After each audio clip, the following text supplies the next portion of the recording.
U pregovorima Irana sa 6 svjetskih sila oko nuklearnog programa ove zemlje u posljednjih godinu dana bilo je napretka, ali su razmimoilaženja u nekim oblastima i dalje znatna. To se prije svega odnosi na istraživanje i razvoj centrifuga za obogaćivanje uranijuma, zatim na rok na koji bi dogovor važio, kao i na dinamiku smanjivanja međunarodnih sankcija Iranu ukoliko se dogovor ostvari.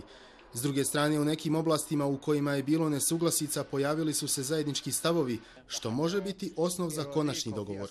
Vjerujem da Iran ima dovoljno odlučnosti da pregovara i da postigne dogovor unutar okvira i kriterija. Druga strana također mora donijeti konačnu odluku.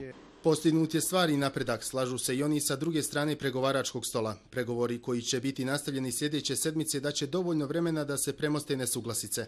Naime, Francuska zahtijeva mnogo jače restrikcije za Iran od ostalih zapadnih delegacija, te postoji mogućnost da baš ona blokira dogovor. Vrijeme je za teške odluke, poručuje američki državni sekretar. Mi ne želimo bilo kakav dogovor. Da smo to htjeli, davno bismo ga postigli. Prošlo je više od 2,5 godine i ne prepoznajemo da suštinske odluke moraju da budu donesene sad i one ne postaju lakše kako vrijeme prolazi. Želimo dogovor koji će cijeli svijet učiniti sigurnim i to je test za nas, naše saveznike i partnere. Zapad strahuje da bi iranski nuklearni program, ukoliko ne bi bio ograničen, mogao da dovede do izrade atomske bombe, dok Iranci negiraju da imaju takve namjere i tvrde da ovaj program ima isključivo mirnodopske svrhe. Planirano je da kraj marta bude krajnji rok za okvirni politički dogovor, dok bi konačni sporazum trebao biti finaliziran 30. juna.